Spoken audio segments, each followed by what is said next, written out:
From the KSRO News Center in Santa Rosa, this is live continuing coverage of the Kincaid Fire on KSRO. Froggy 92.9, 97.7 The River, Hot 101.7, and K-Hits 104.9. We are not basking in glory quite yet this morning, but our moods are better, and I know yours are too, with the good news that the Kincaid Fire is now 30% contained as of this morning. Good morning. It's 10:35. I'm Pat Kerrigan, Heather Black in the studio with me, and Caitlin Childs is here. She is from Community Foundation, Sonoma County. Good morning to you. Morning to you both. Yes, good to have you here in the studio. And we first really found out in earnest about Community Foundation of Sonoma County 2 years ago in the 2017 fire with the Resilience Fund. And remind us about the start of that. Absolutely. So in 2017, we launched the Sonoma County Resilience Fund to help take care of our community over the long term. Yeah. What we were looking at was, obviously there were so many philanthropic efforts between Redwood Credit Union, Tipping Point, and DocuFund, all of these incredibly worthy efforts. Most of them were going to be focusing on that immediate relief stage of things, Yes. which is so valuable. But also, recovery can take years, and we're seeing that we're in in it. action. And Yeah. unfortunately, now we're right back, at day one for some people, which is going to be really hard. And so that long-term fundraising is really valuable too. And so that's why we launched the Resilience Fund back in 2017. We're still here today, and we're continuing to raise money, and now we're really committed to helping with the Kincaid Fire recovery as well. Yeah, and so we're talking so far in the Kincaid Fire, 94 homes that we know about that have been burned so far. That's 94 families in all kinds of different circumstances.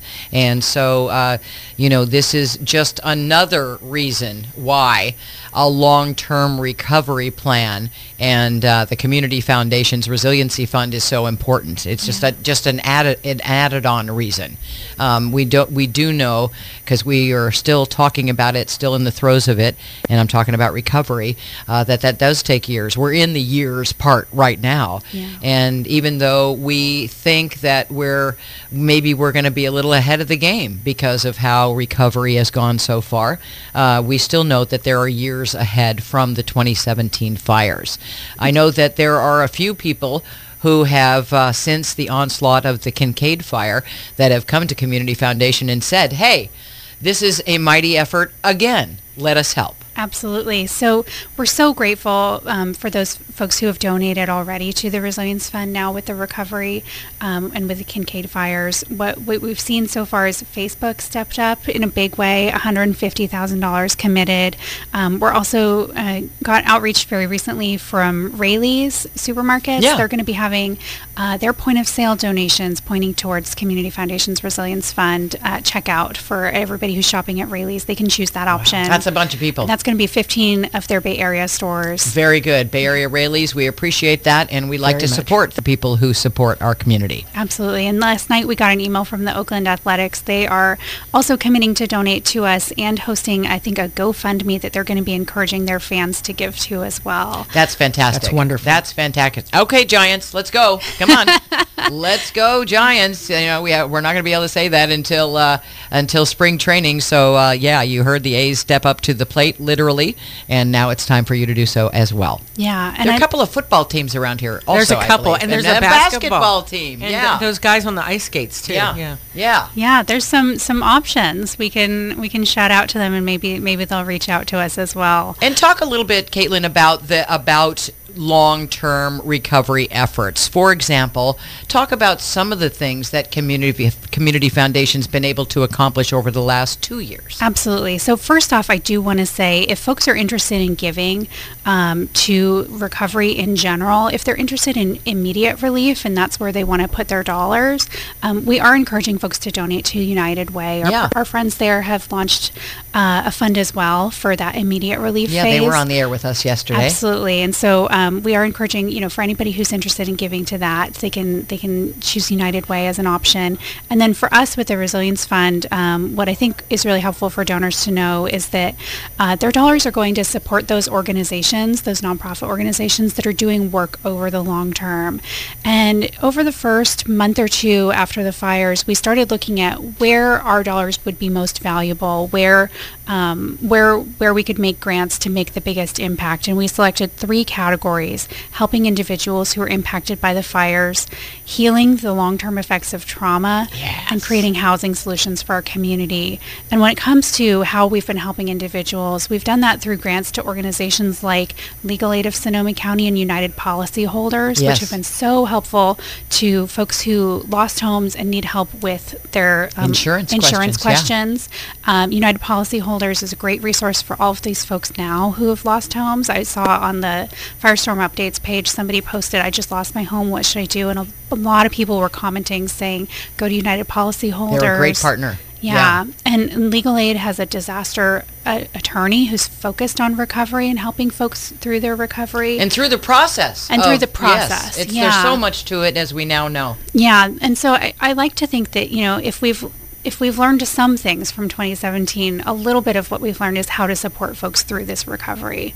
Another way that we've helped individuals is through rebuilding our community ROC Sonoma County.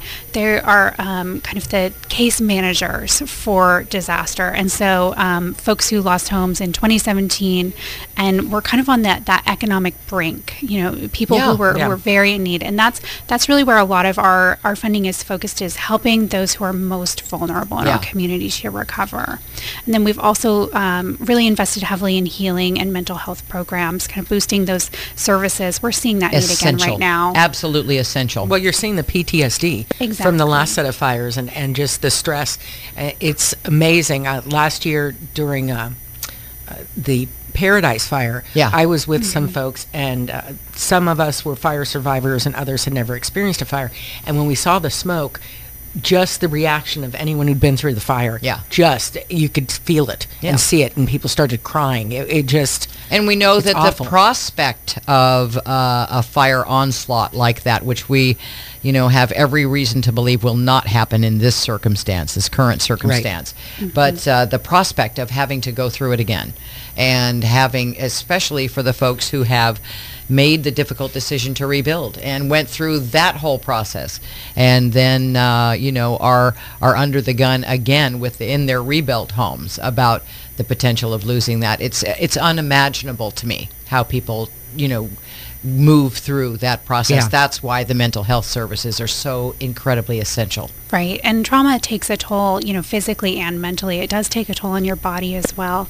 One of the mental health healing programs we've invested in was bringing in the Center for Mind-Body Medicine to come in and do trainings through the Sonoma Community Resilience Collaborative, doing trainings they were train the trainer programs, getting about 200 people certified in hosting these kind of resiliency workshops in their own communities, getting people to practice mindfulness. And I think that's, sometimes it can be described as like depression and anxiety are kind of two opposite ends of the spectrum. Depression can be something kind of looking back at the past. Anxiety is a fear for the future. Mm-hmm. Mindfulness puts you right in this very moment. Right where you are. And it's such a powerful tool to get out of those two stages of trauma, of depression and anxiety. So we've been training folks in how to learn some of those healing skills, and also funding those nonprofit organizations that are doing mental health work directly. I think that's fantastic. Listen, fabulous. I'm a believer that if we all practice mindfulness, the world would be a better place. Absolutely. Never mind just our own personal circumstance, but yeah, maybe we should have a be-in. Remember there was something called a be-in in the 60s where everybody would gather under the same purpose, under the same umbrella of purpose, and maybe we should do something like that. Oh, it'd be so powerful. Yeah, I think it would be too. I'll tell you, one of the projects that I'm working on for next year is called We 2020, Women's Empowerment 2020, and it's to celebrate the 100th anniversary of women getting the right to vote. And so, that whole, everybody coming together under one roof. One of the things that We 2020 is going to do next year is have a big service in the square and have all the female leaders of all religions in one service.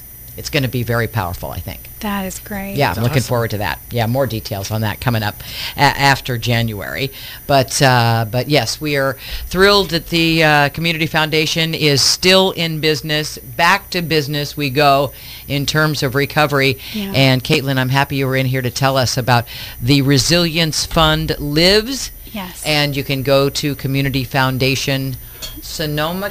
Our website is sonomacf.org. Thank you. sonomacf.org, Community Foundation, yes. cf.org. And it's a great place to contribute. And clearly, the need continues for the 2017 survivors and new needs now for the 2019 survivors. Caitlin Childs, thanks for being here. Thank you. Thank you. Appreciate that.